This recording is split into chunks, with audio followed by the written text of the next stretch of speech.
Hi, I hope you're enjoying the Secure Code Warrior Devlympics.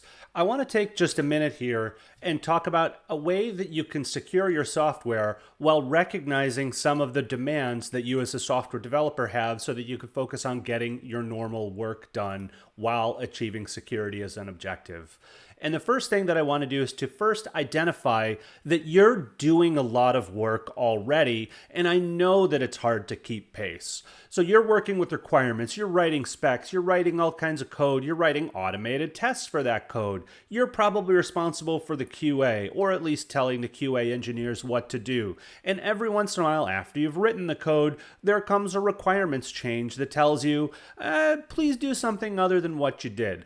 And these schedules are really hard to keep. You're probably telling your management that it's hard to keep that schedule, and they're going up and they're saying, well, we're close to on schedule, and then everybody says that everything's great, and you have a lot of work to do. And now you're being asked to do security also. So how can we do that security while being relatively close to our schedule?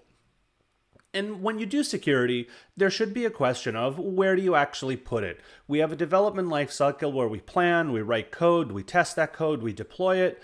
And the way that I tend to integrate security is I focus on things that I can control. And I have an understanding of what my application does and what libraries and code that I use to do that. So I focus on things that I control, which is what the application does and how my code achieves that objective.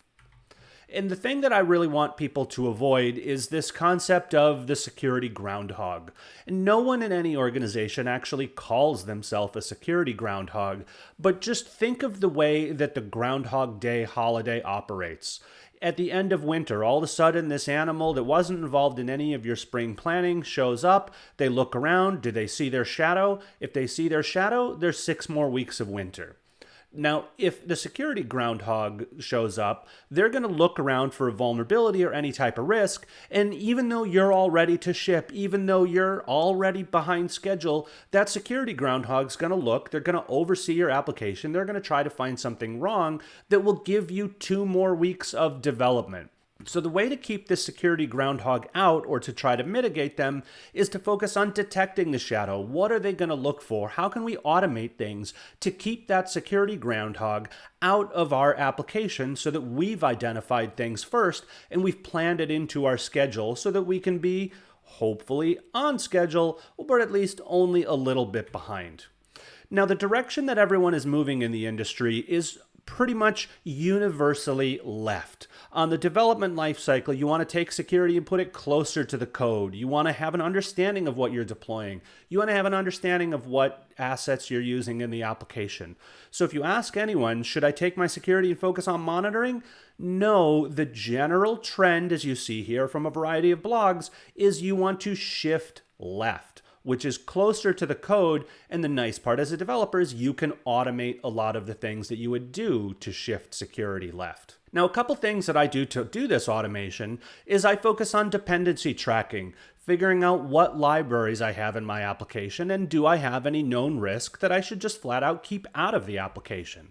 I also tend to do static code scans, which is an automated tool that'll look at the code that I've written and pick out any particular flaws. Maybe I brought in perfectly secure dependencies. Maybe I did a great job of tracking dependencies, but I put things together in an unsafe way. Static code analysis puts that expertise into a tool that can monitor my application on every build or maybe every pull request.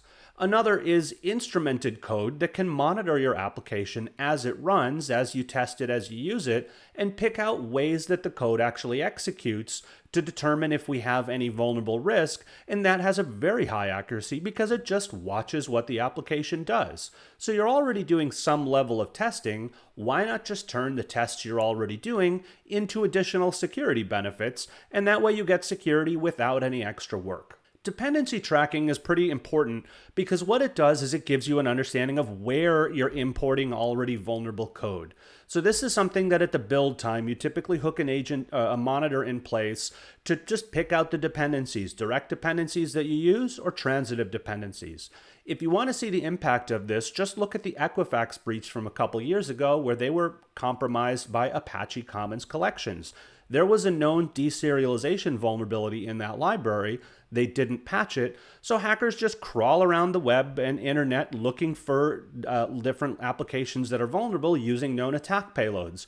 When they came across this application, they weren't targeting it specifically, but they saw that there was an application vulnerable and it happened to belong to Equifax. Well, not only was Equifax breached in a nominal way, and not only did that create a lot of unplanned work for them, they were also fined an additional $575 million as a result of data that they lost during that breach. So from an individual developer perspective, there was a lot of unplanned work. From an organizational perspective, there was a breach, data loss, and a lot of massive fines because they weren't upgrading some libraries.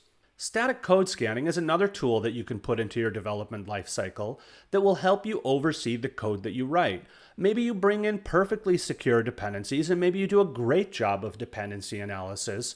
What static scans do is it looks over the code that you've written, it picks out flaws that are not ideal or possibly vulnerable in themselves, and it just helps you pinpoint those issues in code so that you can actually go through and fix them.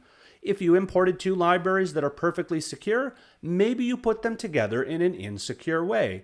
Maybe you took user input and you passed it directly to an OGNL executor that runs scripts. That gives remote users the ability to run scripts directly on your system, which is arbitrary code execution, and will let them take over your system. So by hooking a static scan into your application that can pick out these common coding flaws, on every pull request, on every build, on every time you run it, you have something that will look over the code and pick out if there's any vulnerable mechanism. And the way that I would do this is just let it find the issues, take anything that it marks as high and critical, and focus my effort on those as they come in. And that way I can have a nice little check that goes over my application at every build that doesn't take me a huge amount of time because I'm just looking at the results. Now, the last technique that I want to recommend that you use is something called instrumented analysis. And what this is you hook a monitoring agent into the application as you use it and as you test it. This monitoring agent places sensors in the code that pick out relevant security information. So this has a very high level of accuracy because it simply watches what the application does. So as your application reads files, as you execute SQL queries, as you execute NoSQL queries, maybe your application is doing deserialization and you don't know because it's done by a third-party library. What instrumentation does is it gives you that high level of insight so that you can focus on what's happening in the application. And because it's in the APIs, you get debug level intelligence that gives you line of code level detail, showing you specifically where you can look and what you can do about individual libraries. And the debug level stack trace information will tell you exactly where you can go to fix it. So what you get here is without any dedicated security tests, you turn every test into a security test, and you get that information coming to you in a relevant form with everything that you'd need to know in order to fix it, should you choose to do so. And the benefit that all three of these approaches do is they give you automated ways that you can look at and find these vulnerabilities.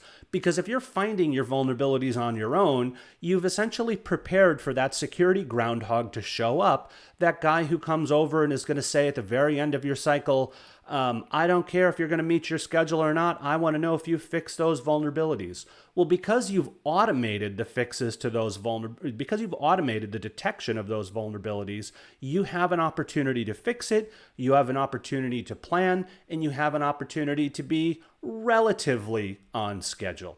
Thank you very much. I hope this information is helpful and that you can get started on your security journey of doing dependency analysis to find your vulnerable libraries, doing static code analysis to find your coding issues on each pull request, commit, or build, and instrumented analysis to find the issues as you test through automated watching.